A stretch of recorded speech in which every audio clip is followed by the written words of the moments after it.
Okay, welcome to PA State Law 2. All right, we're continuing to discuss the PA state laws to get you ready for your state board exam, and also what you need to know to run a successful salon or work in a successful salon. All right, how long are temporary licenses good for? All right, so anytime you finish anything to do in cosmetology and you have finished all your hours but you have not yet taken your test, you can apply for a temporary license. These are good for 9 months.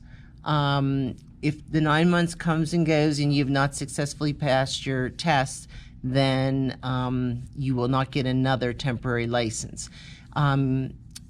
It's also, as soon as you pass your test, then you don't need the temporary license anymore, so then it kind of expires. So yeah, you have 9 months to pass it. It's only you only get one shot at that. If you pass the test at 900 hours, you do not get a temporary license. You just have to finish your hours and then you get your license. You are able to work under a teacher or an operator, kind of like going to learn how to drive and your parents being in the car with you to help you. All right, Professional Credential Services, that's the testing agency that's been hired to administer your test, must receive your application at least 15 days before the test. This is kind of, with the advent of computers and things being kind of instant, you may be able to get, put in your application, boom, get scheduled. You may not. It depends on their availability at the testing site and if all of your documents and things go through successfully the first time when you put them in the system to apply to take your state board exam. All right, we used to have a cosmetology manager's license. They eliminated this in 2002. But what they did, they said now the people that used to be managers are now cosmetologists.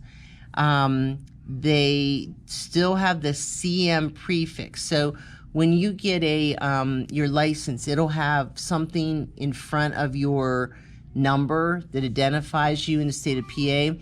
I think mine starts with CL for cosmetology, or CT rather, I'm sorry, cosmetology teacher. This one, CM meant cosmetology manager. I believe a cosmetologist is CO for cosmetology operator. So it just identifies what kind of license you have. So they left that on, even though you're just considered a cosmetologist now, for reciprocity with other states. In case you wanted to go to another state that still had a manager's license, they could see that you had one in PA, which would make it easier to get that license in that other state. Okay, what functions may an esthetician perform? Esthetician functions only. Okay, so skincare and that's it. What happens if your license is lost or misplaced? You write the board and let them know that it's been lost. I'm sure there's like a form online now where you just fill it out and you probably check mark a box. Then you have to submit an affidavit. That's a legally binding document where if you lie on it, you can be sent to prison that says, yes, I lost my license, and you pay the fee again. Now, why the affidavit? Because if they didn't have that and you didn't have that fear, you cannot lie on an affidavit, then what would happen is people would say that it was lost, get another license, and they would have illegal salons going on with licenses that were supposedly lost. Okay, what functions may a nail tech perform? Functions of a manicurist only. So if you go into a nail salon and they are waxing eyebrows, might be okay, might not be okay. If everybody in there just has a manicurist license, it's not okay. They're only to be doing nails. If someone has an operator's license or something like that, then fine. Okay, so what can a cosmetologist do? You're going to school to get your 1,250 hours to be a cosmetologist. And the cool thing is that you literally can take that one license and you could work your whole working life and do something different every 10 years and never need any more training. Well, I shouldn't say that. Everybody always needs more training, but you never need to go through the requirements to get another license. That's how I should say it. So for 10 years, you could do hair. If you're starting to get burnt out with that, you could go and be a nail tech for 10 years. Then you could be an esthetician and work in a spa and do facials. Then you could be a braider. So it really opens up a lot of doors with that one license. You don't just have to do one thing.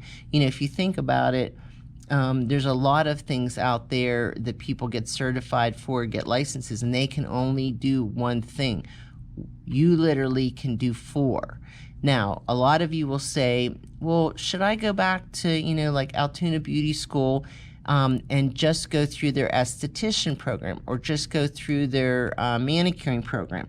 And the answer is it depends. It depends on you. You don't have to. You're already licensed to do those things. But now, having said that, you know, those programs just focus on one thing. So are you going to get a lot more knowledge about that one thing? Yes. Then you have to weigh out, is doing it that way worth all the money I'm going to spend? Or can I educate myself through going to classes and watching videos on YouTube, things like that? So there's a lot of things you have to think about. There's not a right or wrong answer to that question. Okay? All right, proper completion of the application for State Board.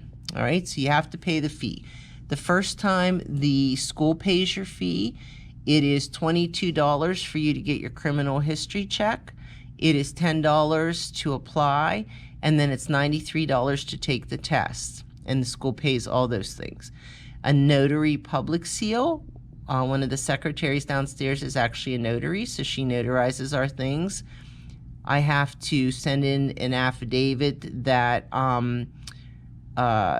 shows that you completed your hours. That might be 900 hours if you're taking an early test, or the whole 1,250.